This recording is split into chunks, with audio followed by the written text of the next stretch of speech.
Right, Karimnagar లో కేంద్ర మంత్రి బండి సంజయ్ మాట్లాడుతున్నారు, అలా చూద్దాం. రాష్ట్ర ప్రభుత్వము ఎంత చెప్తున్నది, ఎంతమంది రుణాలు తీసుకున్నారు, ఎంతమంది రుణమాఫీ చేశారు. రాష్ట్ర ప్రభుత్వానికి ధైర్యం ఉంటే ఈ బ్యాంకు లెక్కలు వాళ్ళ లెక్కలు అన్ని జోడించి ఒక శ్వేతపత్రం విడుదల చేయాలి. శ్వేతపత్రం విడుదల చేస్తే అప్పుడు మీరు నిజాయితీగా నిక్కచ్చిగా మీరు రుణమాఫీ చేసినట్టు రైతులు భావిస్తారు, ప్రజలు భావిస్తారు. నేను ఒకటే చెప్తున్నా, మీరు రుణమాఫీ చేస్తారా చేస్తాం ఎన్ఓసిపి అని వాళ్ళకి కావాల్సింది. క్లియరెన్స్ సర్టిఫికేట్ ఇప్పండి, బ్యాంకు నుంచి క్లియరెన్స్ సర్టిఫికేట్ రైతులకు ఇప్పండి. మీరు క్లియరెన్స్ సర్టిఫికేట్ చాలామంది, నేను ఒక మలయాళ మండలానికి పోయినా, చాలా పేద కుటుంబం, వాళ్ళ హస్బెండ్ చనిపోయింది కాబట్టి రుణమాఫీ చేస్తలేరు. రైతే మా బాధలు తట్టుకోలేక ఇలా చనిపోయినటువంటి రైతులకు కూడా వాళ్ళు తీసుకున్న అప్పును రుణమాఫీ చేయాల్సిన బాధ్యత ప్రభుత్వం మీద ఉంది. లేనిపోని కొర్రీలు పెట్టి లేనిపోని కండిషన్స్ నిబంధనలు పెట్టి తప్పించుకునే ప్రయత్నం చేయొద్దు. కాంగ్రెస్ పార్టీ ఏం చెప్పింది, సోనియమ్మ బర్త్డే రోజు 40,000 కోట్ల రూపాయలు రుణమాఫీ చేస్తామన్నారు. మరి సోనియమ్మ బర్త్డే అయిపోయింది, మళ్ళీ నెక్స్ట్ బర్త్డే కూడా వస్తున్నది. మరి ఇది సోనియా గాంధీ గారిని అవమానపరిచినట్ట కాదా? అంటే వాళ్ళ నాయకురాలు బర్త్డేను కూడా కాంగ్రెస్ పార్టీ నాయకులు అవమానపరుచుకున్నారు. మరి సోనియా గాంధీ తెలుసో తెలియదు. మరి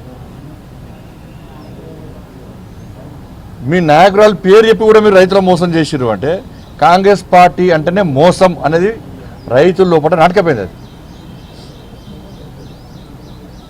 మరి 40,000 కోట్ల రూపాయల రుణమాఫీ చేస్తా అన్నారు. రాష్ట్ర బడ్జెట్లో పెట్టింది ఎంత? 26,000 కోట్ల రూపాయలు. వాళ్ళు ఖర్చు పెట్టింది ఎంత? 17,000 కోట్ల రూపాయలు. అర్థం లేదు, ఇక్కడ కూడా సంబంధం లేని విషయాలను పెట్టుకుంటూ ప్రజల్లో కూడా కన్ఫ్యూజన్ క్రియేట్ చేస్తున్నారు, అయోమయాన్ని గురి చేసి వాళ్ళ తప్పించుకునే ప్రయత్నం చేస్తున్నారు. మరి రాష్ట్ర ప్రభుత్వం శ్వేతపత్రం విడుదల చేయండి, అన్ని లెక్కలు జోడించి క్రోడీకరించి చేస్తే అప్పుడు ప్రజలు ఇవన్నీ నమ్ముతారు. ఇవాళ నిజంగా మీరు రుణమాఫీ చేస్తే రైతులు ఎందుకు రోడ్ల మీదకి ఆందోళన చేస్తున్నారు? బీఆర్ఎస్ పార్టీ వాళ్ళు 1,00,000 రూపాయలు రుణమాఫీ చేస్తా అని చెప్పి ఆడిపోసుకున్నది. ఇప్పుడు వీళ్ళు 2 లక్షల రుణమాఫీ చేస్తా అని చెప్పి వీళ్ళు ఉసురు పోసుకుంటున్నారు. కాబట్టి ఈ విషయంలో మన భారతీయ జనతా పార్టీ కూడా కిషన్ రెడ్డి గారి నేతృత్వంలో వాళ్ళ కార్యాచరణ మేము రూపొందిస్తున్నాం. రైతుల పక్షాన పోరాడుతూ ప్రభుత్వం మీద ఒత్తిడి తీసుకోవడానికి మేము పక్కా ప్లాన్ చేస్తున్నాం. కిషన్ రెడ్డి గారు ప్లాన్ చేశారు. ఈ విషయంలో గ్రామ స్థాయిలో కూడా మేము మండల స్థాయిలో కూడా కార్యక్రమాలు చేపట్టడానికి సిద్ధంగా ఉన్నాం. ఇప్పుడు అన్న ఏమంటున్నానంటే, ఈ విలీనాలు అద్దె దండం పెడతా, ఇవన్నీ బంద్ చేద్దాం. నేను నిన్న చెప్పిన, ఎవరు విలీనం ఎవరన్నారు? అదే కాంగ్రెస్ పార్టీ అంటారు, అదే కేసీఆర్ కొడుకు అని అంటాడు. కేసీఆర్ కొడుకు ఏమంటున్నాడు అంటే, రేవంత్ రెడ్డి గారట ఇంతకుముందు ఏబీవీ పేట కాబట్టి బీజేపీలోకి ఏమవుతాడట. మరి మీ అయ్యా కాంగ్రెస్, ఇంతకుముందు కాంగ్రెస్లో పోతాడు. నువ్వు ఎట్టుగానో నువ్వు ఎటు, నా బీజేపీ లేదు, నాకు కాంగ్రెస్ లేదు, ఏం లేదు, నీ బతుకు ఎటు కాకుండా అయితే పో. నువ్వు ఎటు కానివ్వను, నీకు ఏ పార్టీతో సంబంధం లేదు, ఎటు కానివ్వను, నువ్వు ఎటు కాకుండా నీ బతికింది. ఈ రుణమాఫీ ఏ పార్టీ తెలియతుంది? గంగలు పోతుంది, గోదావరిలో పోతుంది. ఓడించుకుంటాను దాన్ని. రైతులకు కావాల్సింది రుణమాఫీ కావాలి. వాళ్ళు బాధపడుతున్నారు. ప్రజలకు, తెలంగాణ రాష్ట్ర ప్రజలకు కావాల్సింది ఏంది? కాంగ్రెస్ పార్టీ ఇచ్చిన 6 గ్యారెంటీలు అమలు చేయాలి. 2,500 రూపాయలు మహిళలకు ఇవ్వాలి, తులం బంగారం ఇవ్వాలి, స్కూటీలు ఇవ్వాలి, రైతు భరోసా ఇవ్వాలి, బోనస్ ఇవ్వాలి, నోటిఫికేషన్ 30,000 ఉద్యోగాలు ఇస్తామని చెప్పన్నారు. వాళ్ళు ఇంత 12,000 ఉద్యోగాలకు మాత్రమే నోటిఫికేషన్ ఇస్తామని చెప్పంటున్నారు. మరి 30,000 ఉద్యోగాలు ఏ దేశాలు ఇచ్చారు? ఇండియా, బంగ్లాదేశ్ ఇచ్చినా, పాకిస్తాన్లో ఇచ్చినా? నోటిఫికేషన్ అయ్యేలేదు, ఉద్యోగాలు ఇస్తామని చెప్పంటున్నారు. ఎవరికి ఇచ్చారు ఉద్యోగాలు? మరి దాని గురించి ప్రజాపడుతున్నారు. వాళ్ళ ఇళ్ళు లేక ప్రజలు ఇబ్బంది పడుతున్నారు, దాని గురించి అడుతున్నారు. 4,000 రూపాయలు ఆసరా పెన్షన్ ఇస్తారు, దాని గురించి అడుతున్నారు ప్రజలు. ఈ పార్టీ ఆ పార్టీ ఎడుతుంది, ఆ పార్టీ ఈ పార్టీ ఎడుతుంది. మాకైతే బీఆర్ఎస్ పార్టీని చేసుకోవాల్సిన అవసరం మాకు లేదు, కాంగ్రెస్ పార్టీకి అవసరము. ఎందుకంటే ముఖ్యమంత్రులు కావాలని చెప్పి చాలామంది కలలు కంటున్నారు. ఎవరి వాళ్ళు మాకు ఎమ్మెల్యేలను మేము సంఖ్య పెంచుకోవాలి అని చెప్పి ఎవరి వారు సొంతగా ప్రయత్నాలు చేసుకుంటున్నారు. కాబట్టి ఏం చేసుకోవాలి? బీఆర్ఎస్ పార్టీలను కొనుక్కోవాలి, నా సొంతగా నా ఎంబడి ఒక 30-40 మంది ఎమ్మెల్యేలు ఉండాలని చెప్పి కాంగ్రెస్ పార్టీలో చాలామంది నాయకులు ప్రయత్నం చేస్తున్నారు, మంత్రులు చాలామంది ప్రయత్నం చేస్తున్నారు. ఎందుకంటే నెక్స్ట్ ముఖ్యమంత్రి కావడానికి. ఇప్పుడు బీఆర్ఎస్ వాళ్ళు మా పార్టీలో చేరితే మా ప్రభుత్వం వస్తుందా? మాకేం అవసరం? మాకు బీఆర్ఎస్ పార్టీ చేరితే ప్లస్ అవినీతి పార్టీ, ఒక కుటుంబ పార్టీ. అది కాంగ్రెస్ పార్టీకి అవినీతి పార్టీ, కుటుంబ పార్టీ, ఆ రెండింటికి కరెక్ట్ కలుస్తుంది, జోడి కలుస్తుంది. మేము అవినీతికి వ్యతిరేకమేము, మేము కుటుంబ పాలనకు వ్యతిరేకం. ఆ రెండు జోడి వాళ్ళ సిద్ధాంతాలు కానీ, వాళ్ళ ఆలోచన విధానాలు కానీ, వాళ్ళ వ్యవహార శైలి కానీ, వాళ్ళ పాలనా విధాన నిర్ణయాలు కానీ అన్నీ కూడా ఏ విధంగా మోసం చేస్తారు, ఏ విధంగా మభ్యపెడతారు, మాయమాట చెప్తారో ఆ రెండింటికి జోడి పక్కా కుదురుతుంది.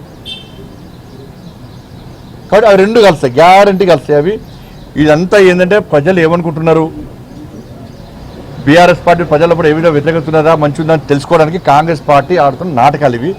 ఆల్రెడీ ప్లాన్ సక్సెస్ అయింది. లేకుంటే ఇలా కేసీఆర్ కుటుంబాన్ని లోపటేయాలి, వేసిరా అంటే కేసీఆర్ అంటే ఆయనకి ఏం తెలుసు అంటే ఇలా అసలు విషయం ఏంటంటే ఇలా ఫోన్ ట్యాపింగ్, కాళేశ్వరం, డ్రగ్స్, ఇంతకుముందు బీఆర్ఎస్ పార్టీ సిట్ చేసినప్పుడు ఆ కేసులు అన్ని వీళ్ళు తిరగదోడతామన్నారు. ఒక్కర్లేదు. ఎందుకంటే కేసీఆర్ అనే వ్యక్తి పోయి ఢిల్లీలో కప్ప మంచిగా సమర్పించుకొని వచ్చినాడు. ఢిల్లీలో ఎవరు పట్టాలి, కాంగ్రెస్ పార్టీలు అంతా లాబీ ఫుల్ పుట్టుపట్టాయి. ఢిల్లీ పోయి ఎవరితో మాట్లాడాలి, ఎవరికి ఏమి ఇవ్వాలో అన్నీ ఇచ్చిపుచ్చుకునే ధోరణి ఇచ్చిపుచ్చుకొని అయిపోయింది కాంగ్రెస్ పార్టీకి, బీఆర్ఎస్ పార్టీకి. కాబట్టే ఫోన్ ట్యాపింగ్ కేసు వరకు ఎక్కింది, కాళేశ్వరం కేసు అడ్రస్ లేకుండా పోయింది, డ్రగ్స్ కేసు బయటికి మారతలేరు, ల్యాండ్ స్కామ్, శాండ్ స్కామ్, అన్ని ఏ స్కామ్ల విషయంలో కాంగ్రెస్ పార్టీ నాయకులు మాట్లాడతలేరు. ఎందుకంటే కేసీఆర్ గారు ఎవరికి అప్పచెప్పిండ్రు, అక్కడి నుంచి ఏం ఒత్తిడి రావాలో ఒత్తిడి వచ్చింది. కాబట్టి అన్నీ అయిపోయినాయి, మాట ముచ్చట అయిపోయింది. ఇక చేరికలు మాత్రమే, కలుపుకుంటూ మాత్రమే ఉంది. ఇక మాట ముచ్చట పక్క ఢిల్లీ అయిపోయింది, కాంగ్రెస్ పార్టీకి బీఆర్ఎస్ పార్టీకి అయిపోయింది, మాట ముచ్చట అయిపోయింది. నెక్స్ట్ విలీనం మాత్రమే బాకీ ఉంది. అది కూడా మంచి ముహూర్తం కోసం చూస్తున్నట్టు, అది కూడా విలీనం అయిపోతుంది. ధన్యవాదాలు.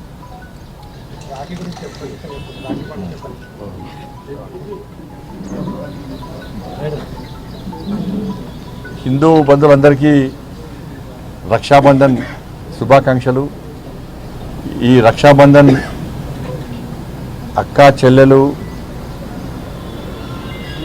అక్క అన్న చెల్లెలు అన్న సంబంధంతో పాటు ఈ దేశ రక్షణ విషయంలో ఒకరికొకరు రక్షణగా ఉండి ఈ దేశాన్ని రక్షిస్తామని చెప్పి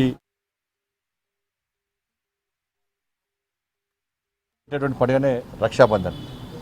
అందుకే ఇలా ప్రతి యువకుడు, ప్రతి అక్క, ప్రతి చెల్లె కూడా నువ్వు నాకు రక్ష, నేను నీకు రక్ష, మనిద్దరం ఈ దేశానికి, ఈ ధర్మానికి రక్ష అని చెప్పి ఇవాళ వాగ్దానం తీసుకుంటూ, హామీ ఇస్తూ